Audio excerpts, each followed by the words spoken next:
तो इसकी ये आउटलाइन है। तो हम स्टार्ट कर रहे हैं आज सैम्पलिंग, और क्या चीज़ है सैम्पलिंग और सैम्पलिंग टेक्निक्स, ऐसे करके जो वर्ड इसमें यूज़ हो रहे हैं। ठीक है, तो ये मैं MCH वालों में से ही करवा रही हूँ, तुमको ईजी रहेगा इसमें से पढ़ना। इसलिए मैंने तुमको पहले सिलेबस का आइडिया दे दिया था। उन्होंने क्या किया इस लेक्चर में, ये सारा ही मिक्स कर दिया कि उन्होंने थोड़े से पार्ट में ये बताया सैम्पलिंग मेथड, सैम्पलिंग और determination, sample size determination and data collection, management analysis. तो इसके जो ये वाला जो पार्ट है तो नीचे वाला वो मैथमेटिकल है। तो इन्होंने और इतना ही, मतलब ये जो करवाया है ऑलमोस्ट, जो मैं तुमको बायोस्टैट्स क्या है, फिर उसका रिप्रेजेंटेशन क्या है एंड ऑल दैट, और डेटा, वो जो इतना सब कुछ किया है उन्होंने एक ही लेक्चर 40 मिनट्स के लेक्चर में, इससे ज़्यादा नहीं बताया बायोस्टैट के बारे में। तो ये 40 मिनट का लेक्चर है, ये सारी स्लाइड्स और दैट्स डन। इधर उधर हल्का बहुत शायद टेबल या कुछ बताया हो तो आई डोंट नो, तो इतना ही बताया। तो इसमें से जितना उन्होंने बताया उसमें से हम ये वाला पोर्शन और ये वाला पोर्शन आज कर रहे हैं। ये मैथ से रिलेटेड ये बाद में करेंगे, टाइम बचा तो थोड़ा बहुत ये डेटा टाइप और डेटा कलेक्शन, ये तो उसमें से बहुत चीज़ें कर चुके हैं, ये वाला कर लेंगे, ये बाद की बात है। तो दिस इज, हम ये वाला पोर्शन थ्योरेटिकल पोर्शन थोड़ा सा करते हैं आज।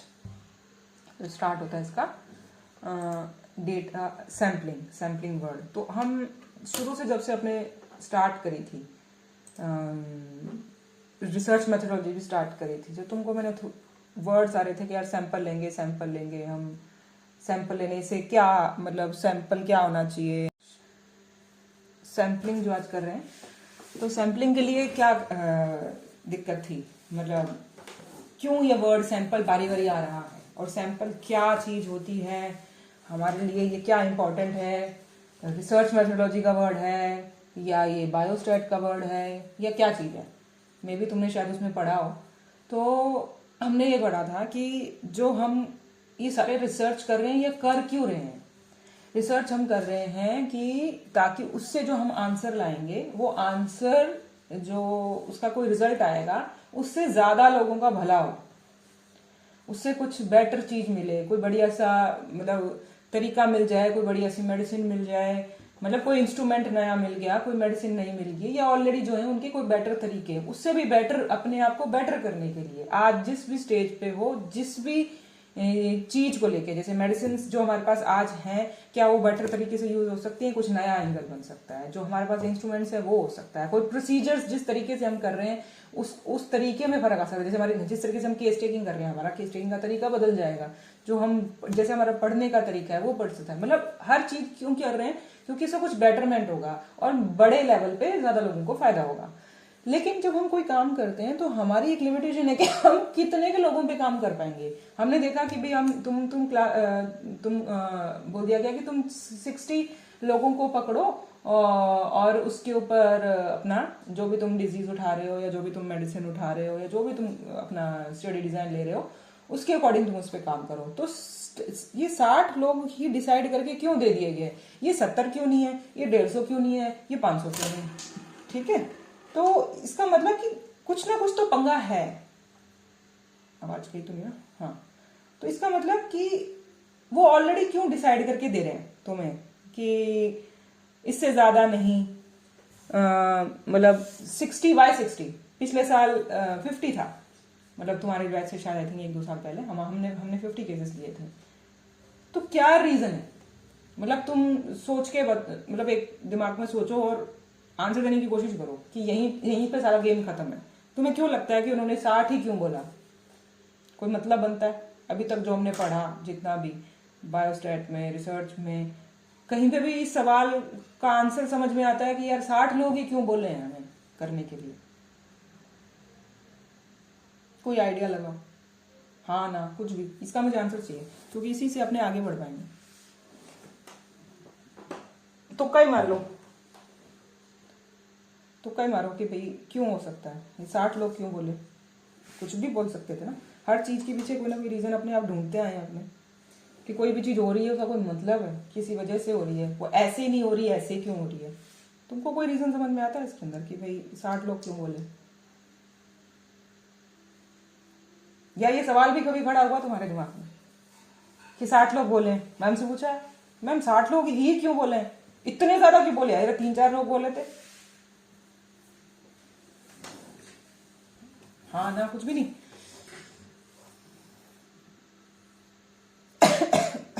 देखो यही बात है कि पहली बात तो to calculate the result probability to find the efficacy.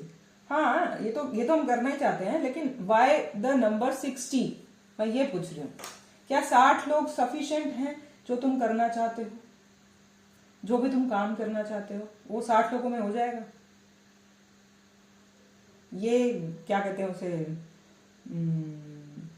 किस पिटारे से निकला ये नंबर 60? 70 क्यों नहीं, 61 क्यों नहीं, 60 है 61 क्यों नहीं, 59 क्यों नहीं? या कोई फर्क पड़ता है? मतलब 59 होने से, 60 होने से, 61 होने से कोई फर्क भी है या तीनों सेम ही है? या ऐसा कोई सवाल दिमाग में आया ही नहीं। इसलिए पूछ रही हूँ क्योंकि इसी से बात है कि भाई इसका मतलब कि हर चीज के पीछे कोई ना कोई रीजन हम लेके चल रहे हैं। इसके पीछे क्या रीजन है? इसके पीछे कुछ जो मैथ्स लगती है उसका एक रीजन है। एक तरीके से जो मैथ्स लग रही है, तुम 2 पार्ट्स में डिवाइड कर रहे हो 30-30 लोगों को, और ज़्यादातर हम जो केसेस ले रहे हैं वो हम उसमें एक्सपेरिमेंटल पे कर रहे हैं। तो हम 50-50 पार्ट्स में 2 ग्रुप्स में डिवाइड कर रहे हैं, तो हम 30-30 में डिवाइड कर लेते हैं। तो जो कुछ आगे हम जिस तरीके से कैलकुलेट करेंगे, 2 चीज़ों को कंपेयर करेंगे कि 30 लोग ये और 30 लोग ये, आपस में जो उनके टेस्ट वगैरह कंपेयर करेंगे, वो जो टेस्ट जो मैथ्स लगने वाली है वो मैथ का रिजल्ट सही ही तब आता है जब वो 30 हो। ये उसका एक तरीका है करने का, ठीक है। अगर वो उससे कम करते हो, 29 करते हो, 28 करते हो, तो उससे जो रिजल्ट आ रहा है वो आंसर सही नहीं आते, बस उसका एक मैथमेटिकल एंगल समझ लो मोस्टली, ठीक है। इसलिए तुम्हें उतना इसलिए दे दिया गया। और भी कोई रीजन हो सकता है, ये मेरे को लगता है, क्योंकि भाई ज्यादातर बुक्स में लिखा भी ये हुआ है कि मिनिमम 30 का सैंपल मिलता है, और अगर उससे नीचे तुम कोई चीज का करते हो तो उसके आंसर्स जनरलाइज नहीं कर सकते। मतलब बड़े लेवल पे उसका जो भी रिजल्ट आएगा वो भी शायद थोड़े से लोगों के लिए सच होगी, वो बात ज्यादा लोगों के लिए सच नहीं होगी। तो ये एक इसका पर्सपेक्टिव रहा है। तो इसका मतलब कुछ नंबर ज्यादा लोगों पे हम कर नहीं रहे, 60 लोगों पे कर रहे हैं, मैथ्स का एक एंगल है। तो लेकिन मैं 70 लोगों पे कर दूं तो क्या हो जाएगा? 100 लोगों पे कर दूं, 200 पे कर दूं, 500 पे कर दूं, 1000 पे कर दूं, तो क्या ज्यादा करना बढ़िया नहीं है?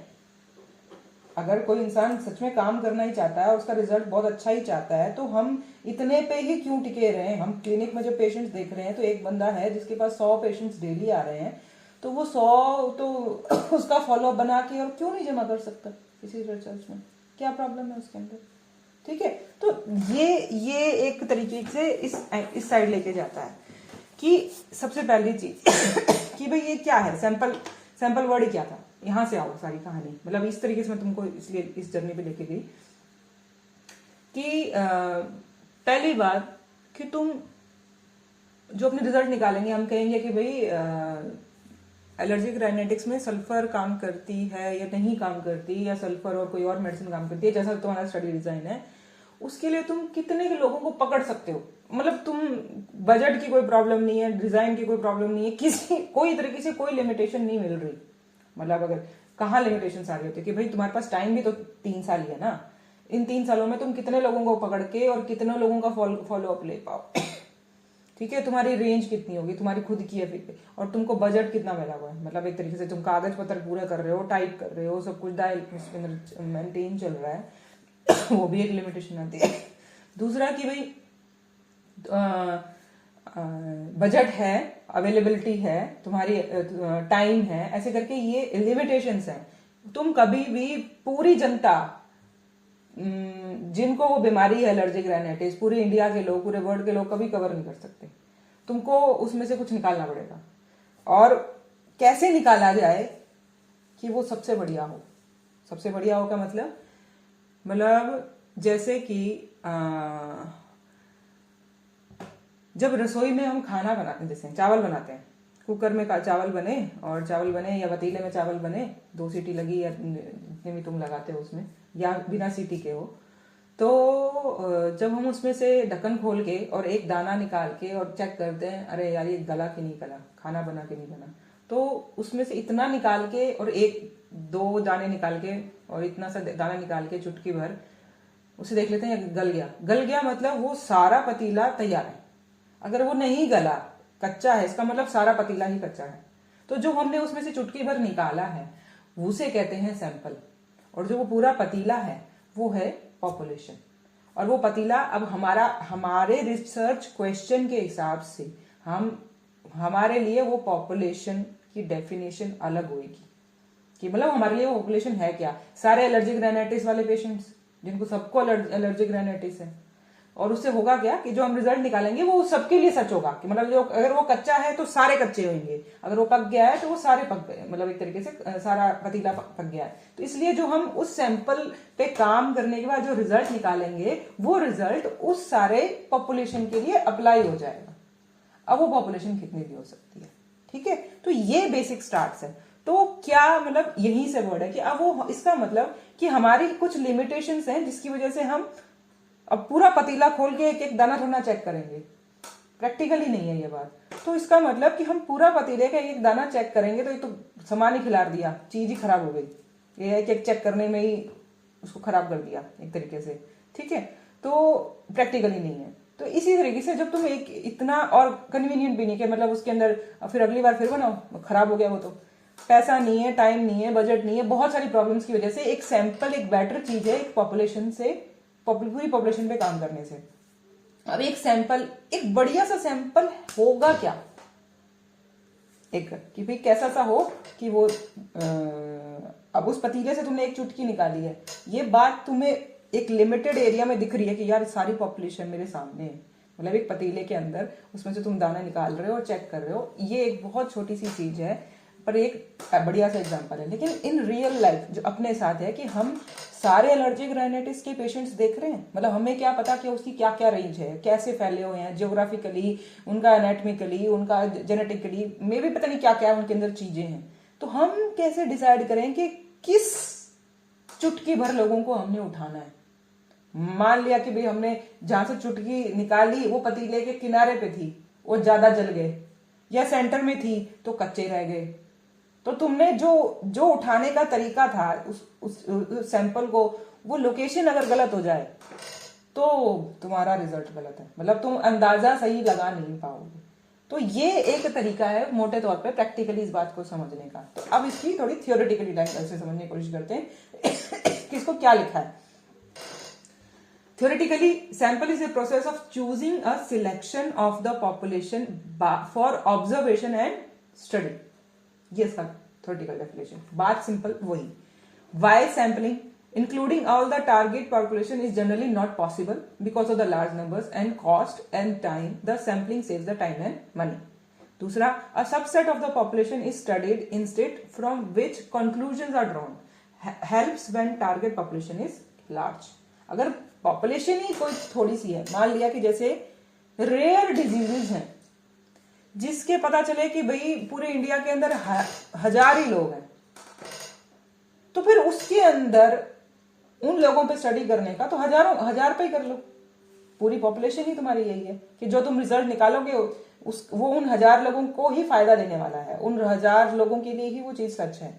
तो अगर तुम्हारी पॉपुलेशन ही लिमिटेड है और वो प्रैक्टिकली तुम उन पे काम कर सकते हो, मैं भी मान लिया कि 10,000 है और तुम्हारी रेंज है कि भाई तुम 1000 लोगों पे ही काम कर सकते हो, लेकिन 3-4 लोग और हैं, मतलब लोकेशन अलग हो सकती है कि तुम यहाँ काम कर रहे हो तो कोई यूपी का है, कोई केरला का है, या कोई असम का है, तो वो 4-5 लोग मिलके, रिसर्चर्स मिलके उन 10,000 लोगों को कंप्लीट कर लें, कंबाइन एक तरीके से कि मैं इन 1000 लोगों को पकड़ता, तुम 1000 लोगों को पकड़ो, तुम उनको पकड़ो, तुम, तो ऑलरेडी वो किसी करके थोड़ा थोड़ा कर करके पूरी टारगेट पॉपुलेशन कैसे ना कैसे वो तरीके से कवर कर लेंगे एक तरीके से ऐसे करके। तो ये जनरल प्लानिंग के बारे में बता रही हूँ इतनी दूर के, मोटे मोटे तौर पे एक एग्जांपल है कि अगर किसी तरीके से पॉपुलेशन कवर कर सकते हो और तुम्हारी पॉपुलेशन है तुम्हारी रेंज के अंदर कवर करने वाली, तो कर लो उसको, तो वो ज्यादा बेटर है। उससे बेटर तो है ही क्या। लेकिन अगर वो चीज पॉसिबल नहीं है, जो कि मोस्टली 99% केसेस में ऐसा होता है, तो हम सैंपल लेते हैं और फिर जो आंसर निकलता है वो उस पूरी पॉपुलेशन के लिए, वो सच के लिए हम सच मान लेते हैं। The accuracy of the conclusion will depend on how well the sample has been collected. वही वाली बात कि तुमने सेंटर से उठाया था या तुमने किनारे से उठाया, तुम्हारा उसको कलेक्ट करने का तरीका अगर गलत हो गया तो तुमने बढ़िया, कितना ही बढ़िया काम किया, उसका आंसर गलत है। तो ये इतनी सेंसिटिव चीज है कि तुमने शुरू से लेकर आठ तक तो नहीं, हमें रिसर्च मेथोडोलॉजी पढ़ दी, ये बायोस्टैट पढ़ दी, और इतनी छोटी सी गलती कर दी, इतनी छोटी सी गलती कि हमने पॉपुलेशन कलेक्ट करने का तरीका सही नहीं था और सारी स्टडी गलत है, जीरो। तो and specially on how representative the population, ये कि वो कहाँ से किस लोकेशन से किया और वो कितना रिप्रेजेंट करता है। अगर सेंटर, पतीले के सेंटर से उठाया, पता चला वहां भाप ढंग से पहुंच नहीं पा रही थी और तुमने सैंपल ही वहीं से उठा लिया और ये कहा तो कच्चा है, और पता चला कि असलियत ये है कि कच्चा नहीं था, तुम उस पूरे एरिया के अंदर इक्वली डिस्ट्रीब्यूशन नहीं है स्टीम की, देयर इज सम प्रॉब्लम, कोई गैस में प्रॉब्लम है या किसी तरीके से, या टाइम ज्यादा हो गया, क्या दिक्कत है, और साइड वाले, किनारे वाले या नीचे वाले तो जल गए हैं और ये सेंटर वाला कच्चा है। तो इसका मतलब तुम कहीं से भी सैंपल उठाओगे उसका, तो वो पूरी पॉपुलेशन के साथ जो हो रही है बात, वो उसमें नहीं समझ में आएगी इस तरीके से। तो ये बेसिक बात है, बिल्कुल ही छोटी सी बेसिक सी बात है।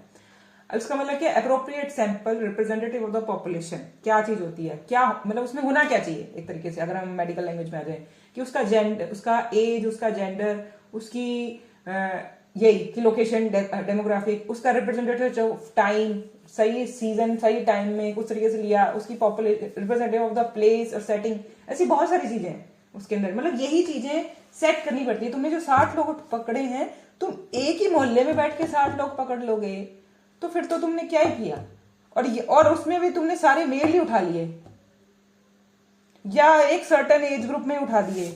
अगर उसका डिजाइन ही ऐसा है कि भाई ऐसी कोई डिजीज है जो मेल की ही है और उसी एज ग्रुप की ही है, जैसे कि प्रोस्टेट की प्रॉब्लम, कि भाई एक सर्टेन एज के बाद एक 60+ लोगों के साथ ही होगी, मेल की ही होगी, लेकिन एटलीस्ट वो इतनी होगी कि वो इक्वली डिस्ट्रीब्यूटेड तो हो सकती है, मतलब जियोग्राफिकली कि वो यहीं के लोगों को तो नहीं है ना, बाकी लोगों को भी हो सकती है।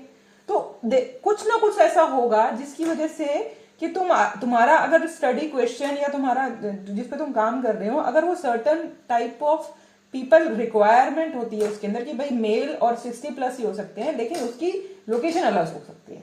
अगर कोई और ऐसा क्वेश्चन है कि जिसमें लोकेशन अगर यही हो जाए, जैसे कि तुम बोलो कि हमने किसी तरह की स्टडी डिजाइन पढ़े थे कि मैं इसी मोहल्ले के लोगों पे काम करना चाहता हूँ, ठीक है, किसी वजह से कि भाई पता चले कि भाई यही कोई डिजीज फैली या कैसे उसमें चली, तो तुमने लोकेशन फिक्स कर ली, तो फिर तुम ज्यादा वेरिएशन लेके आओ कि उसमें मेल फीमेल भी लेके आओ, उसके अंदर एज भी लेके आओ। अगर मेल फीमेल नहीं हो सकता तो एज तो डिफरेंस होती है, मतलब किसी ना किसी तरीके से तुम्हें उसमें वैरायटी डालनी पड़ेगी, ये सब चीजों की तरीके से, तभी उस चीज का कोई मतलब है। अगर तुमने वो बिल्कुल उसकी वैरायटीज भी खत्म कर दी तो इसका मतलब वो तो इंडिविजुअल केस पे अप्लाई हो जाएगा, उसका रिजल्ट सब पे अप्लाई नहीं होने वाला, ऐसे वाला। तो every variable of interest should have the same distribution of the sample, और इससे पता चल जाता है कि भाई उसका अगर तुमने सही सैंपल चूज किया है उसमें से कि नहीं, एक तरीके से कि भाई मतलब ये तुम्हारा अंदाजा होता है। अब एक्चुअल में तुमने बिल्कुल सही लोकेशन सब कुछ कैलकुलेट करके वो सैंपल सही चूज किया है, ये सच बताने का, ये सच पता करने का आई डोंट नो, ऐसा कोई तरीका नहीं है। लेकिन तुम ये सारे पॉइंट्स ध्यान में रखते हो और जब तुम सैंपल कलेक्ट कर रहे होते हो तो देख रहे होते हो कि लगभग ये सारे पॉइंट्स इसमें कवर हो रहे हैं इसके अंदर, तो इसका मतलब ये चल जाएगा इसके अंदर।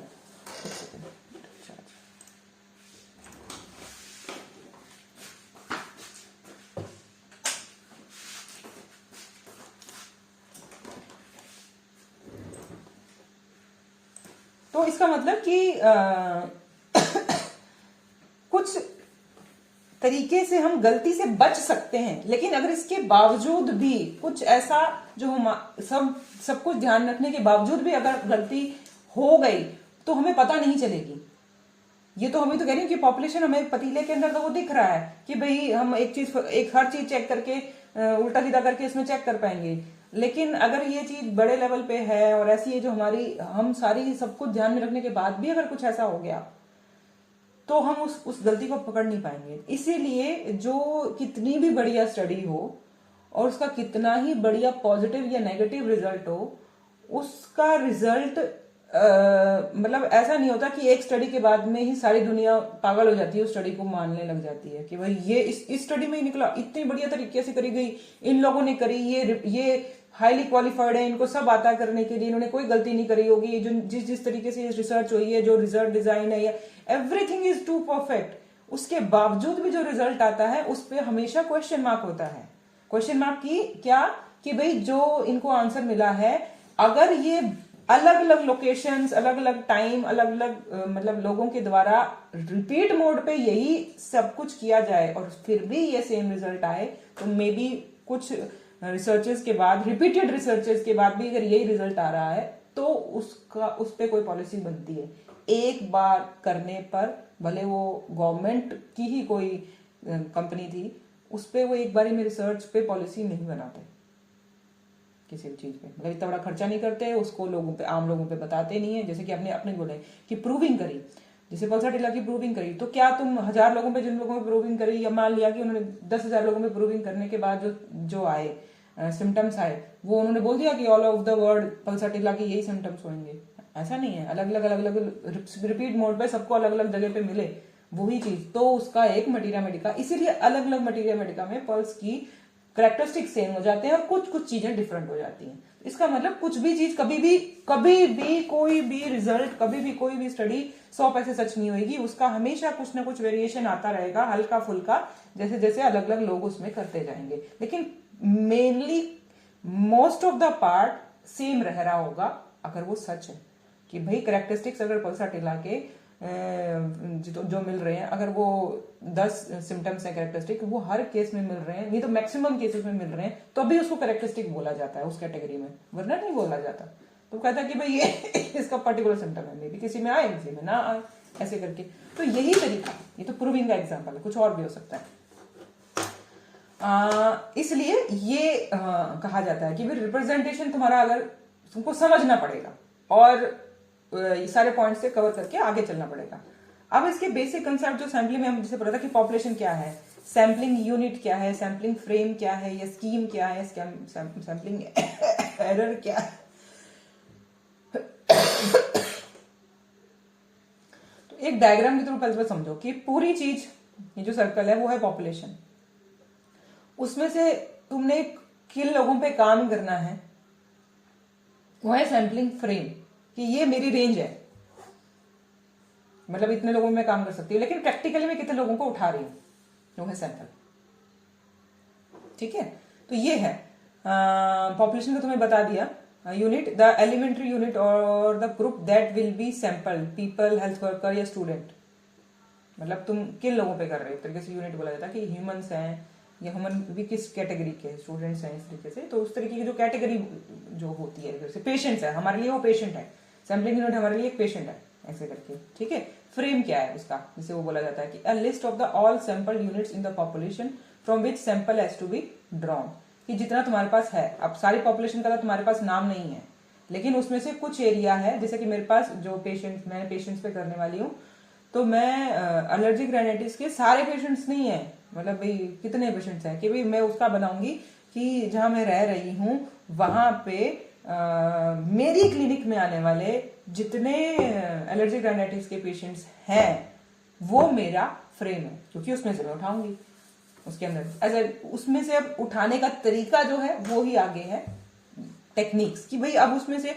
मेरे पास ओवर द टाइम, अब बताओ कि भी एलर्जिक राइनाइटिस हर साल मेरे साल बढ़ता रहेगा, मुझे 10 साल हो गए करते हुए एलर्जी राइनाइटिस, मतलब क्लिनिक करते हुए, तो हर साल तो मेरे पेशेंट्स बढ़ ही रहे एलर्जी राइनाइटिस के, तो पॉपुलेशन क्या हुई, मतलब कि किस में से उठाना, पॉपुलेशन तब हुई कि जो टाइम में मैं करना चाहती हूँ, 3 साल में मैं करना चाहती हूँ, तो 3 साल में जब मैंने स्टडी शुरू करी और जितने मेरे पास उसके अंदर पेशेंट्स थे उस टाइम फ्रेम के अंदर डाले, तो वो मेरा फ्रेम है कि भाई इतने ही लोगों पे मेरा काम, मतलब गुंजाइश थी मेरा काम होने का, लेकिन सारों पे तो नहीं कर सकती। पर डे मेरे पास 5 पेशेंट आ रहे हैं एलर्जिक राइनाइटिस के, और 30 कर दो, 30 दिनों में कितने आए, मे बी अगर 25 दिन की क्लिनिक है मेरी, तो संडे ऑफ है, सैटरडे ऑफ है, ऐसे करके, तो 25 दिन की क्लिनिक के अंदर मेरे कितने बचे उसके अंदर। ठीक है, तो इस तरीके से कि भाई इतने पेशेंट्स की संभावना थी, लेकिन तुमने उसमें से उठाए कितने। अब मेरे को 60 बोला गया था, मैंने 60 उठाए। अगर मेरा कोई कैलकुलेशन है कि उसके अंदर 60 से ज्यादा चाहिए थे, तो मैंने उसमें से क्या पर डे 5 आ रहे थे, तो महीने के अंदर उसमें डाले। जब मैंने स्टडी शुरू करी तो मेरे फ्रेम में से मैं भी कितना उठाया एक तरीके से, तो पॉसिबिलिटी वो होती है, उसके अंदर एक स्टेप फर्दर होता है। अब वो मेथड जिससे हम वो, अब मैं मेथड मतलब कि आज 25, कल मतलब आज 5 आए, कल 5 आए, परसों 5 आए, तो मैं क्या सारे ही नोट कर रही हूँ लाइन वाइज कि आज मेरी स्टडी रजिस्टर हुई और कल से मैंने एलर्जी राइनाइटिस के केस शुरू कर दिए, तो 1 आया, 2 आया, 3 आया, 4, पहले 5 आए, अगले दिन 5 आए और तीसरे दिन फिर 5 आए। ऐसे करते करते क्या मैंने लाइन वाइज जो पहले 60 पेशेंट्स थे सारे लिख दिए, और उसके बाद के छोड़ो परे, मतलब वो स्टडी में इंक्लूड नहीं कर रही हूँ और मैं उनका फॉलोअप लिए जा रही हूँ। क्या ये एक तरीका है? ये एक तरीका है, ऐसे बहुत सारे और तरीके होते हैं। क्या तरीके होते हैं और तरीकों की जरूरत ही क्या है यार, सीधे लिख लो। तरीका नहीं करते हो तो वही प्रॉब्लम, एरर आता है कि भाई यही बंदे, हो सकता है उस एक महीने में जब तुमने सारे 60 पेशेंट्स इकट्ठे करे थे लाइन वाइज एलर्जिक राइनाइटिस के, उस टाइम सीजन ठीक ना हो। मतलब अब जैसे कि इस मौसम के अंदर एलर्जिक राइनाइटिस बढ़ा हुआ होता है जब वेदर चेंज होता है, तो तुमने वेदर के इन्फ्लुएंस में जो पेशेंट्स आए हुए थे उनको इतना शायद प्रॉब्लम था या नहीं था, और तुमने उस टाइम फ्रेम में उठा लिए उसके अंदर, तो वो सही रिप्रेजेंटेशन नहीं है। एक्चुअल में बाकी जो एलर्जिक राइनाइटिस के पेशेंट्स हैं, ये सिम्टम्स की सिविरिटी और उनके सिम्टम्स की सिविरिटी में फर्क है, तो इन पे जो मेडिसिन काम कर रही हैं और उन पे जो मेडिसिन काम करेंगी वो डिफरेंट हो सकती हैं। और फिर ये लगेगा कि जो तुम्हारा रिजल्ट आएगा वो इसी सीजन पे, कि भाई जनवरी से फरवरी के बीच में जो आए, फरवरी से मार्च के बीच में आए, उन लोगों के लिए ही बात सच है, बाकियों के लिए नहीं होगी। ये रिजल्ट में लिखना पड़ता है ऐसे करके। तो इस तरीके से कि एरर आ जाता है, अगर तुम ऐसा नहीं करते हो तो सैंपलिंग एरर आ जाता है, एरर आ जाएगा, और उससे बचने के लिए ही इसको रैंडमाइज किया जाता है। रैंडमाइज करना जो तुमने बताया था। अब क्या है, sample frame error, the degree to which the sample frame fails to account for all the defined unit of the population leading to sampling frame error। भाई ये जो कि भाई अगर किसी वजह से मैंने अपना ये बात समझ नहीं पाई कि मैं कितने लोगों का लिस्ट बनाना चाहिए था, मेरा फ्रेम क्या हुआ, जो रोज के 5 लोग हैं, तो महीने भर का उस टाइम पीरियड के अंदर, महीने के अंदर 2 महीने, 6 महीने, साल भर में, अगर मेरी स्टडी 2 साल की है तो 2 साल में जितने मेरे पेशेंट्स थे, हर रोज 5 आ रहे थे, तो वो सारे 2 सालों का मान लिया कि 20,000 लोग थे, तो 20,000 मेरा फ्रेम है, लेकिन 20,000 में से मैं उठा कितने रही हूँ, और एक्चुअल में एलर्जी राइनाइटिस के कितने पेशेंट होते हैं उसके, तो पॉपुलेशन बहुत बड़ी है। उसमें से मेरा फ्रेम कितना है, उस मेरे फ्रेम में से उठा कितनी रही हूँ, और उठाने का तरीका क्या है, और अगर उसमें गलती होती है तो वही आती है, फ्रेम में भी गलती होती है और सैम्पलिंग के डिजाइन, उठाने के तरीके में गलती होती है। ठीक है, तो this is very basic thing इसके अंदर, आगे इसमें सेम चीज लिखी हुई है। अब ये है उठाने के, उस बंदे को सिलेक्ट करने के तरीके, कि भाई यही बंदा क्यों सिलेक्ट किया है, लाइन वाइज पहले 60 बंदे क्यों नहीं सिलेक्ट कर लिए गए, तो क्यों नहीं सिलेक्ट किए गए, क्योंकि उससे गलती हो जाती है, किसी भी एंगल पे हो सकती है, कि भाई वेदर की वजह से, मतलब ट्रू रिप्रेजेंटेशन नहीं होगा उसका, कि यही कि भी लोकेशन के हिसाब से मैंने गलती, उस पतीले के सेंटर से उठा लिया या कॉर्नर से उठा लिया, या उस पतीले को मैंने उल्टा कर दिया और उसके बाद वहां से सैंपल उठाया तो पता चला नीचे से सारा पतीले के वो जल गया, तो वो रिप्रेजेंटेशन हुआ नहीं। इसका मतलब कुछ ना कुछ गलत है तुम्हारा तरीका उसके अंदर, कि इससे पूरा रिप्रेजेंटेशन नहीं हो रहा उस चीज का मेरे। ठीक है, या मतलब इस रिप्रेजेंटेशन को समझने के लिए भी ये बात होती है कि अगर पॉपुलेशन खुद ही इतनी रंग बिरंगी है तो उसका सही रिप्रेजेंटेशन निकालना भी इम्पॉसिबल है, कि जो कहीं से जला हुआ है और कहीं से कच्चा है और कहीं से पता नहीं पका है या बिल्कुल सही है कि नहीं, अगर वो खुद ही पॉपुलेशन इतनी रंग बिरंगी है तो उसका जो हम सैंपल कितना ही बढ़िया निकाल लें उसमें से ट्रू रिप्रेजेंटेशन नहीं आता। इसलिए पॉपुलेशन के बारे में ये कहा जाता है उसको भी इक्वली एक जैसा होना पड़ेगा, होमोजीनस। तो पॉपुलेशन अगर होमोजीनस नहीं होगी तो सैंपल जिसमें से निकाला जाएगा वो ऐसा उटपटांग ही निकलेगा।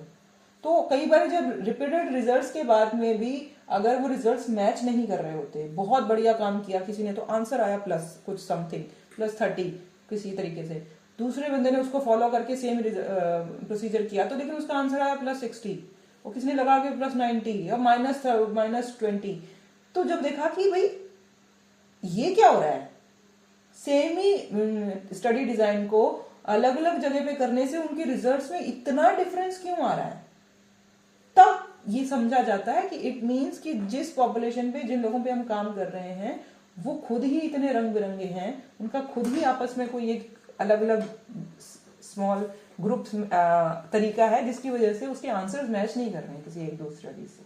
तो ये बहुत जूम आउट, बहुत बड़े लेवल की तुम्हें बात बता रही हूँ। बड़े लेवल का मतलब जब कोई रिसर्च हजारों बार रिपीट कर ली जाती है, उसके बाद अगर ऐसा हो रहा होता है तो रिजल्ट ऐसे होते हैं।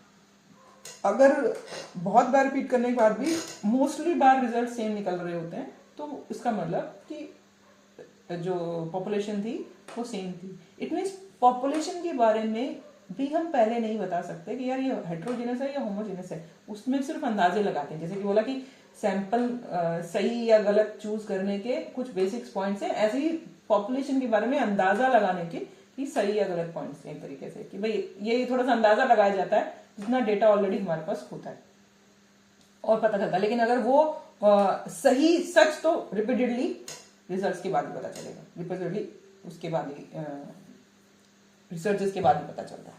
तो सिर्फ ये अंदाजे हैं, इसीलिए स्टैट्स को प्रोबेबिलिटी का मतलब बोला जाता है कि इस प्रोबेबिलिटी पे है। कोई भी बात कितनी ही बढ़िया पता चल जाए उसमें हमेशा क्वेश्चन मार्क रहेगा। तो कोई भी रिजल्ट, किसी भी रिसर्च का रिजल्ट कितना ही पॉजिटिव या कितना ही नेगेटिव आ जाए, उसको अंतिम सत्य नहीं माना जाता उसके अंदर। ठीक है, अब वो तरीका जो मैं बता रही हूँ कि जो हम चूज कर रहे हैं, मान लिया कि हमारा पॉपुलेशन होमोजीनियस है, बिल्कुल बढ़िया है, वहीं से हम उठा रहे हैं और हम उसमें गलती ना कर बैठे, वहां से ये शुरू होगा। तो दो तरीके होते हैं कि प्रोबेबिलिटी सैम्पलिंग और नॉन प्रोबेबिलिटी। प्रोबेबिलिटी वाली जैसे कि based on chance event, such as random, जो हम रैंडम कर रहे हैं।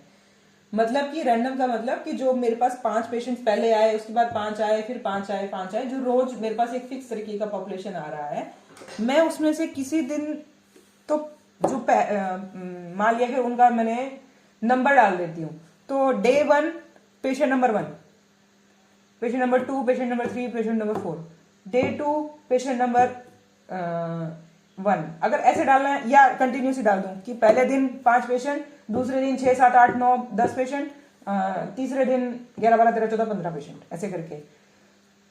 तो इसमें से मैं किसी दिन तो फर्स्ट पेशेंट को ही लिखना शुरू कर दूंगी, मतलब अपनी रिसर्च में ऐड कर लूंगी, और किसी दिन दूसरा जो सेकंड डे है उसमें से तीसरे पेशेंट को उठा लिया, और तीसरे चौथे दिन दूसरे पेशेंट को उठा लिया। मतलब कोई पैटर्न नहीं बने दूंगी कि मैं हमेशा पहले पेशेंट को उठाऊं या दूसरे पेशेंट को ही उठाऊं।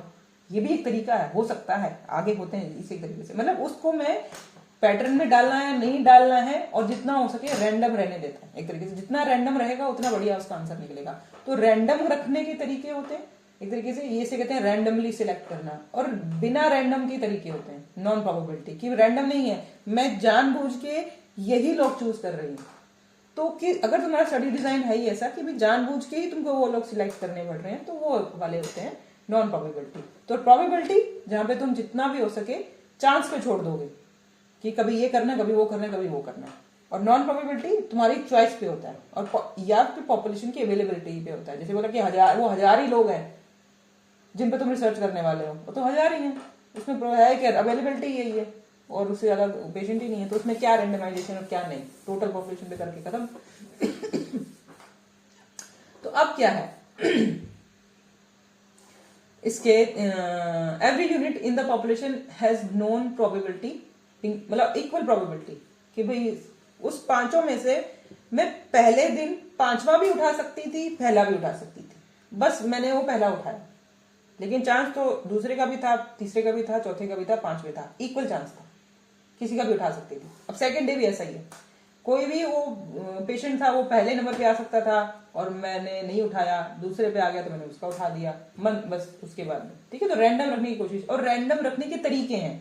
अभी रैंडम किस किस तरीके से रखा जाता है, एक तो सिंपल रैंडम, सिस्टमेटिक और स्ट्रेटिफाइड, क्लस्टर, मल्टी स्टेज, ऐसे करके। तो ये रैंडम रखने के तरीके हैं, और नॉन रैंडम रखने के भी तरीके हैं। नॉन रैंडम कन्वीनियंट, कि मेरा कन्वीनियंस ही यही है कि भाई मेरे को अवेलेबल ही यही है जी, मेरी क्लिनिक में आए यही, मेरे पास जो 5 लोग उठ के आए मैंने वो 5 ले लिए, मैं उठ के कहीं और नहीं जा रही थी, मेरे पास यही कन्वीनियंट था। पर्पस वाले, पर्पस भी होते हैं कि आगे और उसमें अगर इसमें दे रखा है पर्पस वाले कि भाई मुझे डिप्रेशन के ही लेने थे और इसी एरिया के या इसी इंस्टीट्यूट के लेने थे और कुछ भी हो सकता है, मतलब तुमने जानबूझ के तुम्हारा फोकस पॉइंट ही वही था कि यार मुझे इन्हीं लोगों पे करना है।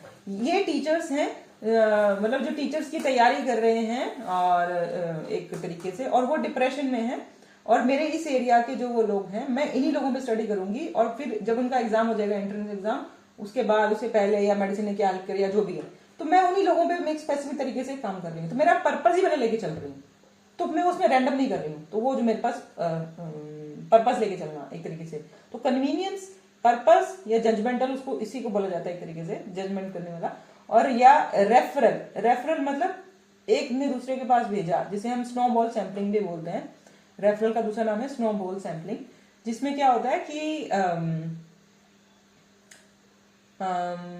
जैसे कि रिसर्च क्वेश्चन मेरा ये है कि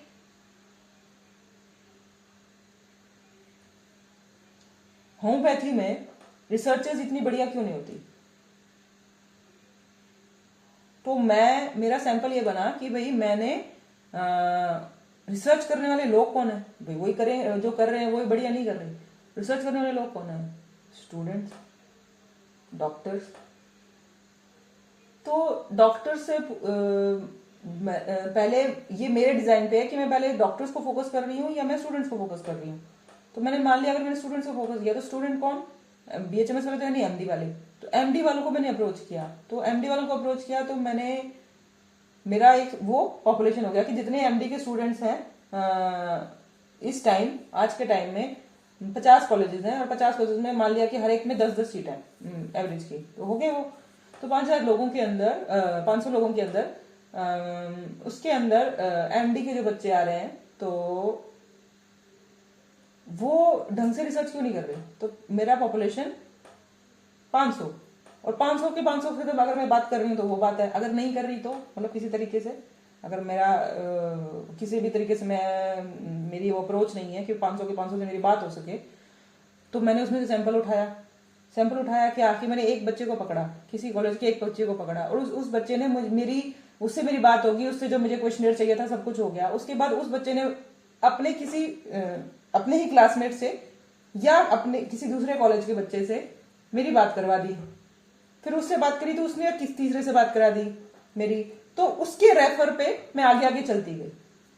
तो मैंने सिलेक्ट नहीं किया कि मैं किससे बात कर रही हूँ, मैं तो बस पॉपुलेशन सिलेक्ट करी। तो ये है रेफरल, वो कुछ भी हो सकता है, वो स्टडी डिजाइन पे डिपेंड, मतलब कैसा तो स्टडी डिजाइन है, तुम्हें उसमें से कैसी किसी चीज की जरूरत है, कन्वीनियंस है, पर्पसिव है, रेफरल है या स्नोबॉल उसको बोला जाता है, वो है।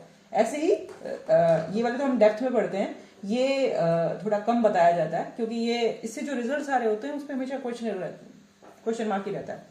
तो अगर तुम्हारा डिजाइन ही ऐसा है, डिमांड ही ऐसी है, तो इस पे ही चलना पड़ता है एक तरीके से।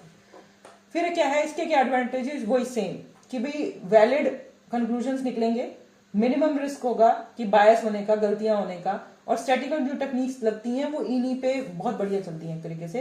कॉन्फिडेंस लेवल और जो एरर निकलते हैं, मतलब जो टेक्निक्स लगाती है वो लगभग इसी के लिए बनी होती हैं एक तरीके से।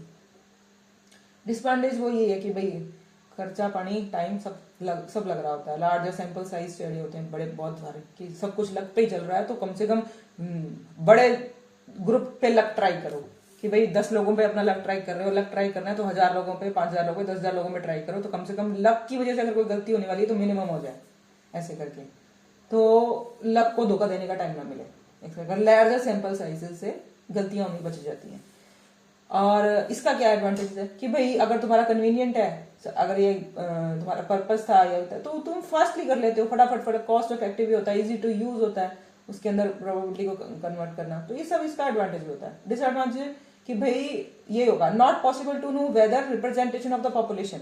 अब एक बंदे ने मुझे दूसरे बंदे के पास भेजा, दूसरे ने तीसरे के पास भेजा, मे बी वो सब एक ही तरीके के थॉट प्रोसेस के थे, आपस के दोस्त हैं वो, तो एक दूसरे के पास भेज रहे हैं, ज्यादातर चांसेस है हो सकता है कि वो एक ही तरीके की सोच रिप्रेजेंट कर रहे हो, कि उन्होंने सबने बोल दिया, मेरे को आंसर दे दिया कि भाई हमें कॉलेज वालों ने पढ़ाया ही नहीं, पता चला कि कॉलेज वाले पढ़ाते थे लेकिन उन्होंने अटेंड ही नहीं किए, या मेनली हो सकता है कुछ और रिप्रेजेंटेशन हो, सच कुछ और ही हो, और उन्होंने बोल दिया कि भाई समझ ही नहीं आती, कि भाई सब पढ़ा तो रहे हैं सब, लेकिन समझ ही नहीं आती। पता चले कि वो सारे जो आपस में स्टूडेंट थे वो सारे, उनको मैथ्स की प्रॉब्लम थी, मे बी उनको नया कुछ नहीं सीखना था, मे बी किसी भी तरीके से कोई भी आंसर हो सकता है। तो उनका एक तरीके का ग्रुप होता है जो पूरी पॉपुलेशन की सच ना बयान करता, ऐसे करके। तो इस तरीके से यहाँ ये प्रॉब्लम हो सकती है नॉन प्रोबेबिलिटी में। तो can not calculate confidence in इसमें मैथ्स नहीं लगती थोड़ी सी प्रॉब्लम इसमें, इसके डिजाइन के अंदर। अब हम जो शुरू कर रहे हैं इसी का, जो ये फर्स्ट चीज थी सैम्पलिंग, इसके तो तुमको मैंने सारे बता दिए। इसमें ये वाले जो मेथड्स हैं, इसका एक एक मेथड का इसमें बढ़ते हैं, ज्यादा डेप्थ में जरूरत नहीं है, 5 साल ही इसके अंदर। तो क्या है इसका एग्जाम्पल मैं ये जो क्लिक कर लो एडवांटेज डिसएडवांटेज, लेकिन ये जो इससे ये ज्यादा समझ में आता है। सैंपल वाला जैसे कि मैंने तुमको बोला था कि मेरे पास रोज 5 आ रहे हैं, तो इसमें से कुछ भी उठा लूं, किसी दिन पहला उठा लिया, किसी दिन चौथा उठा लिया, किसी दिन दूसरा उठा लिया, तो मैंने उसको कुछ भी नहीं रखा, मतलब उसको फिक्स नहीं रखा। लेकिन वो एक, अब मैंने पहला उठाना है, तीसरा उठाना है, चौथा उठाना है, मान लिया मैंने उसके लिए क्या करूं मैं, कि भाई अपने मूड पे डिपेंड करूं कि भाई आज दूसरा उठाऊंगी, आज मैं चल पहला उठा लूंगी। तो वो है, उसको भी एक सिस्टम देने के लिए उन्होंने क्या किया कि भाई 5 1 2 3 4 5 नंबर लिखे, कागज में डाले, लॉटरी की तरह निकाल लिए, उसमें से जो निकलेगा तीसरा चला, तीसरा कर देते हैं। अगले दिन 5 में 5 निकाले, 5 के नाम लिख दिए, उसमें लिखा ये वाला, दूसरा निकाले। तो एक मेथड ट्राई किया जाता है एक तरीके से। तो ये होता है draw method, blind draw method, जैसे होता है कि उसमें कागज डालो, रैंडम ड्रॉ उसमें निकालता है, कुछ भी उसमें निकालता है। रैंडम नंबर मेथड भी बोलते हैं, नंबर लिख दो, नाम लिख दो, समथिंग, वो दोनों ही है, कुछ भी लिखो उसके अंदर गिवन फ्रेम के अंदर। ड्रॉ यूजिंग नंबर टेबल और कंप्यूटर, हाँ कंप्यूटर से भी यूज कर सकते हो कि तुमने उन 5 का कई लोग ऐसा यूज करते हैं कि उन 5 का ही डेटा लेके कंप्यूटर में डाल देते हैं, और कंप्यूटर उसमें से एक बंदे का डेटा खुद उठा लेता है, बस बाकी को डिलीट कर देता है एक तरीके से। तो खुद ही उसका एक फ्रेम बना देता है एक तरीके से। तो ये और भी बेटर तरीका होता है ऐसे करके कि भाई कैसे इसमें बनाया जाए। तो ये इसका रिप्रेजेंटेशन है कि भाई एक कोई भी उठाएगा, जैसे कि भाई अब देखो सारे ब्लू होते, इस कलर को समझने की कोशिश करो, ब्लू और ग्रीन के कलर को इसको कैसे क्यों समझा, इसको रखा गया कि भाई इसका मतलब कोई भी पर्सन, अब ये 2 तरीके की कैटेगरी के तरीके से लोग हो सकते हैं, और इसमें जेंडर 2 लोगों का अलग अलग है। जेंडर ने अलग कर दिया, एज अलग अलग हो गई, और किसी भी तरीके से किसी को डायबिटिक है, नॉन डायबिटिक है, या समथिंग कुछ भी हो सकता है, उसके अंदर डिजीज कम है या ज्यादा है।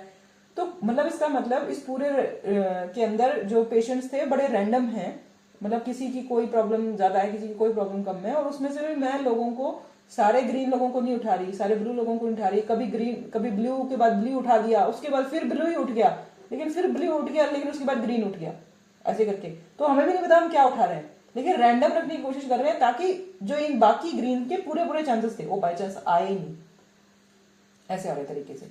तो ये इसकी समझ है एक तरीके से।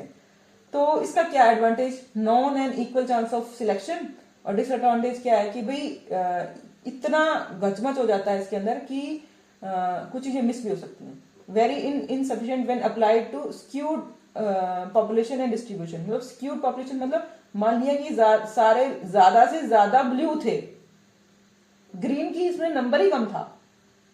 ग्रीन और ब्लू का मतलब एक कोई तरीके का कोई कैरेक्टरिस्टिक समझ लो, कोई भी तरीके का, डायबिटिक नॉन डायबिटिक अगर उस पर काम हो रहा है, या एनीमिक या नॉन एनीमिक, या कुछ भी, कुछ और भी, किसी को हाइपरटेंशन था, किसी को डायबिटीज थी, 2 अलग कैटेगरीज समथिंग, या 3 या 4 कैटेगरीज हैं, उसको उस तरीके से समझो। तो अगर जो जिन लोगों पे मैं काम कर रही हूँ, अगर बाय चांस वो एक तरीके की कैरेक्टरिस्टिक ज्यादा लेके आ रहे थे, उसमें से तो मैंने उठाया, तो मेरे को तो पता ही नहीं ना उसके अंदर कि मैंने गलती कर दी उसके अंदर। तो ये एक तरीका है। दूसरा है स्ट्रेटिफाइड। स्ट्रेटिफाइड में ये कि ऑलरेडी मैंने उनको पहले ही अलग कर दिया कि भाई ग्रीन वाले एक साइड हो जाओ, ब्लू वाले एक साइड हो जाओ, पर जो तुम्हारे कैरेक्टरिस्टिक्स हैं मैंने उनके पहले ही ग्रुप बना दिए, और फिर उस ग्रुप के अंदर से मैं किसी को भी उठाऊं, वो रैंडम रख दिया कि भाई इस पूरे ग्रीन के अंदर से ये पहला बंदा भी उठ सकता था, ये दूसरा भी उठ सकता था, लेकिन ये उठा लिया किसी भी तरीके से, रैंडम तरीके से, वही सेम तरीके से। ठीक है, तो ये स्ट्रेटिफाइड का है कि पहले उसका स्ट्रेटा बनाया गया। स्ट्रेटा मतलब उसका बड़े तरीके से कि किसी तरीके या डेमोग्राफी से या किसी तरीके से दो ये रहा।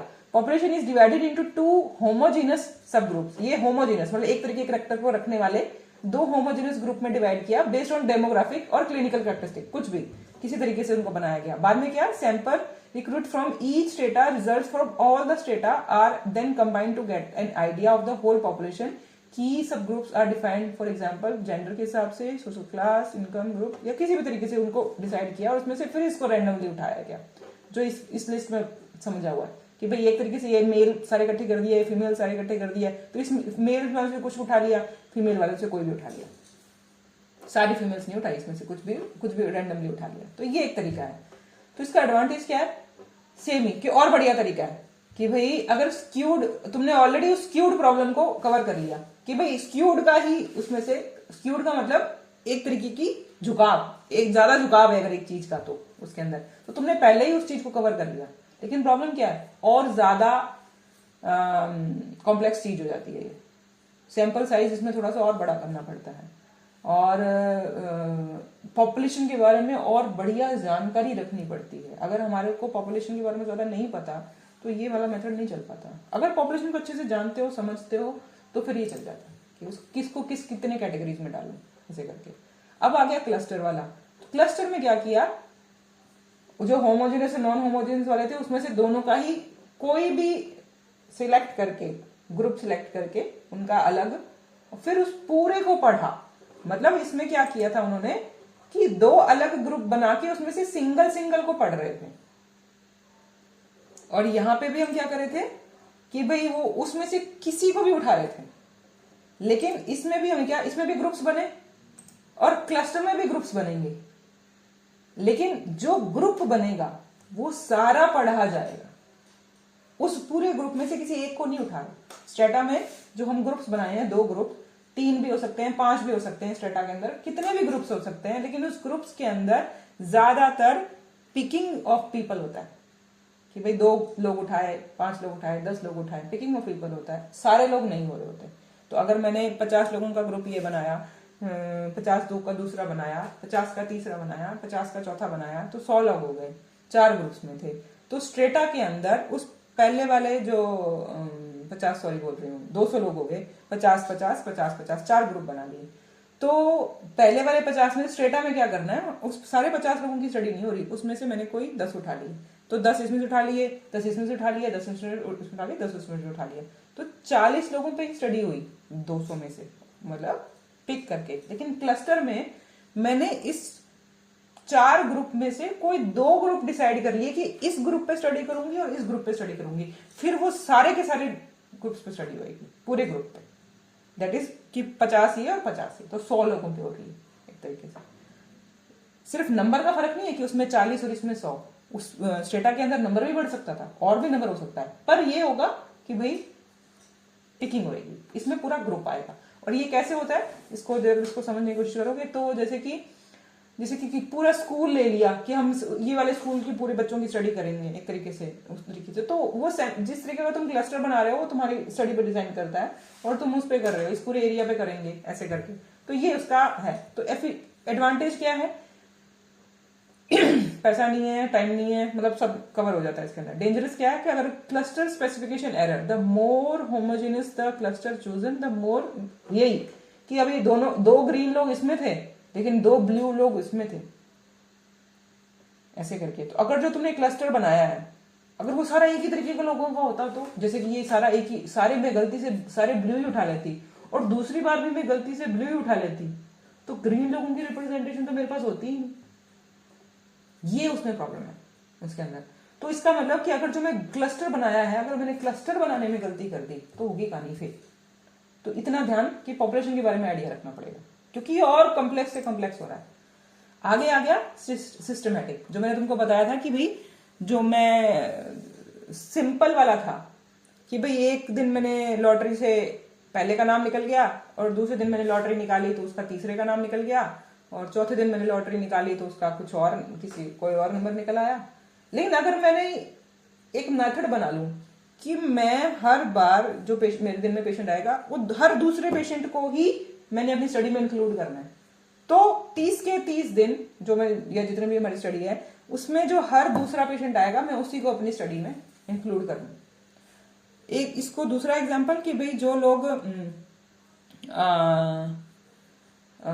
पॉपुलेशन काउंट नहीं करते, जैसे कि पॉपुलेशन काउंट करते हो, ये भी कई लोग ऐसे होते हैं, मतलब काउंटिंग है, जैसे कोविड के अंदर कि भाई कोविड फैल गया या नहीं फैल गया, वो मतलब एक कम्युनिटी लेवल के अंदर आके उसका स्प्रेड शुरू हो चुका है, या अभी तक सिर्फ एक पर्टिकुलर लाइफ के लोगों पे ही मतलब वहीं पे स्प्रेड हो रहा है। तो ये पता करने के लिए कि कोविड जनरल पॉपुलेशन तक पहुंचा कि नहीं पहुंचा, इसको चेक करने का क्या तरीका था, वो हर तीसरे घर में जाके, हर पांचवें घर में जाके पूछ रहे थे कि तुमको खांसी जुकाम तो नहीं हो रहा। तो उन्होंने एक तरीका बना लिया था।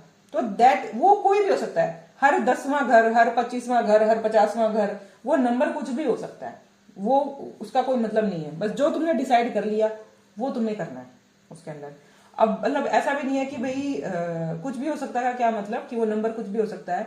मान लिया तुमने 1000 घर कवर करने हैं, 1000 घर कवर मतलब तुम मेरे शहर के अंदर मैंने देखना है कि कोविड फैला कि नहीं फैला, और मेरे शहर के अंदर 1000 घर है, और मैंने देखा कि भाई 1000 एक एक घर में तो जाके तो मैं पूछ नहीं पाऊंगी। तो 1000 घर में मैं अगर हर दूसरे घर में जाऊंगी पूछने के लिए, तो 500 लोगों के घर में जाना पड़ेगा। क्या 500 लोगों के घर में जाके मेरी स्टडी कंप्लीट होती है? मतलब सफिशिएंट जो डेटा चाहिए, जो मेरा सैंपल चाहिए, इतने लोगों से मेरा काम चलता है? अगर ये भाई इससे कम में भी चल जाएगा तो मैं हर तीसरे घर में जा रही हूँ। तो इसका मतलब कि भाई जो मैं वो नंबर डिसाइड कर रही हूँ कि हर दूसरा या हर तीसरा या हर चौथा, वो जो मेरा एंड रिजल्ट आने वाला है, नंबर ऑफ पीपल जितने लोगों में कवर कर रही वाली हूँ, उससे जुड़ा हुआ है एक तरीके से। तो ऐसा ही नहीं है कि कुछ भी उठा लेना ऐसे करके। तो वो नंबर ऑलमोस्ट उसको हेल्प करता है कि भाई जितने जैसे तुम लोगों की टोटल जिन लोगों को कवर करना है उसमें से nth नंबर जो भी तुम डिसाइड कर रहे हो उतने लोगों को तुम कवर कर पा रहे हो उस पूरे के अंदर। पर एक तरीका बन जाएगा उसका। तो और ये जो तरीका, इसका भी रैंडमाइजेशन इसमें नहीं दिया हुआ, इसका भी रैंडमाइजेशन होता है। जैसे कि सिंपल वाला जो है वो रहने दो, इतने रहने दो। ये सिंपल एक तरीके से अभी तक हमने कितने पढ़े, हाई लेवल हो जाएगा तुम्हारे लिए।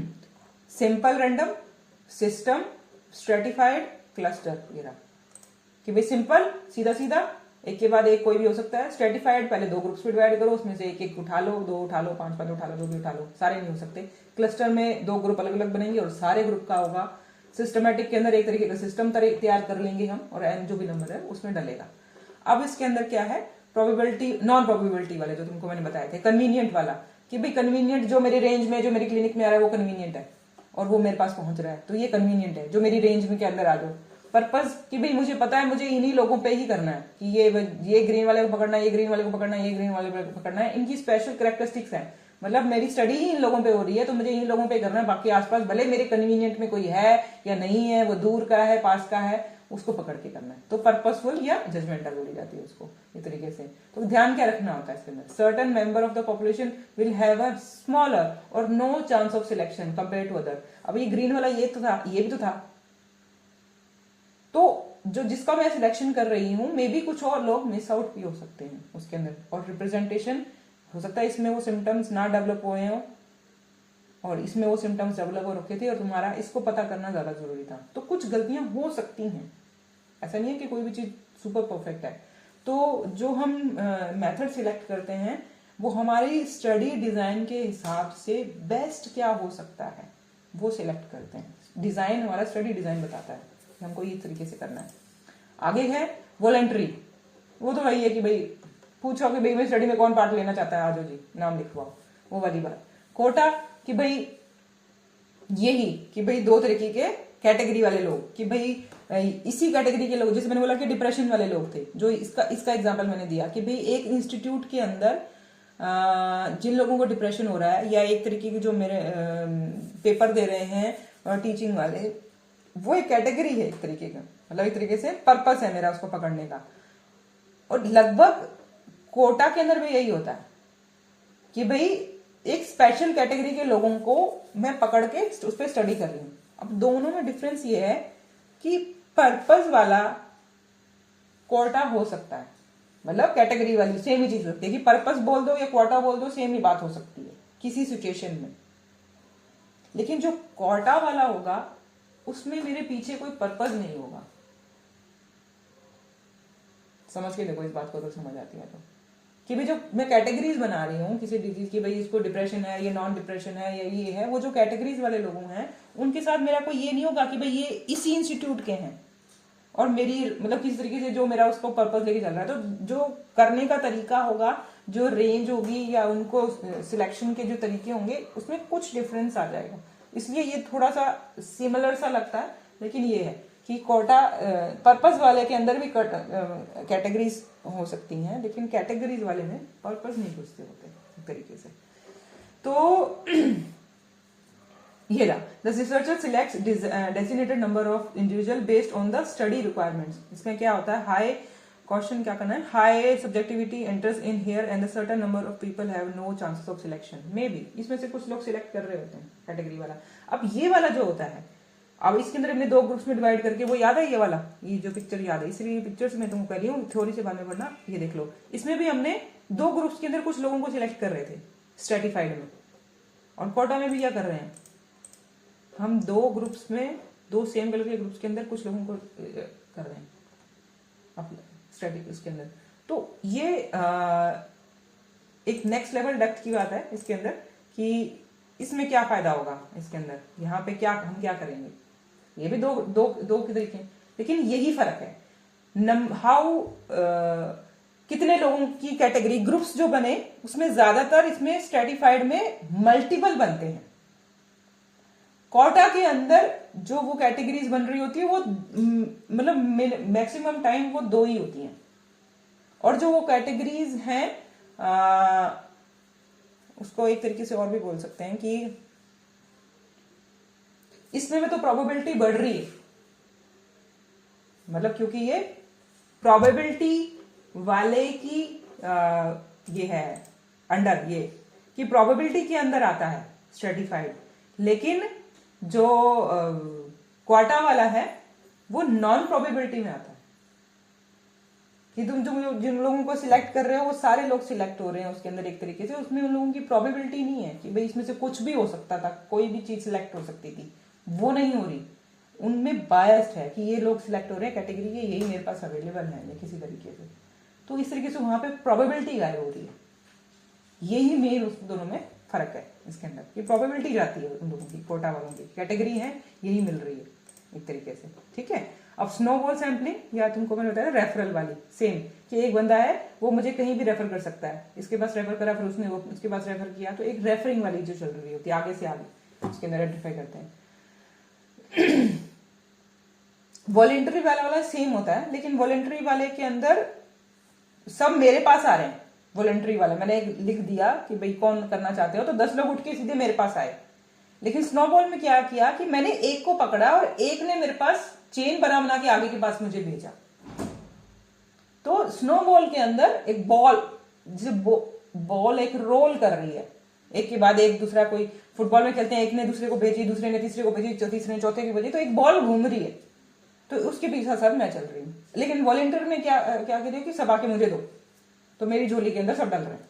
तो वॉलेंटियरिंग में ये फर्क हो रहा है इसके अंदर। जैसे वॉलेंटियर्स में not be necessary representative population, पर ये जो जिसके पास बॉल जा रही है एक के बाद एक जिनको मैंने कवर किया है, मे बी मैं मिस आउट कर दूँ, मैंने पहले बताया था, असलियत से दूर हो सकता है। तो बस इतना, ठीक है। एक दो पॉइंट्स और हैं, सैंपल साइज बाद में पढ़ेंगे। एक और चीज है, दो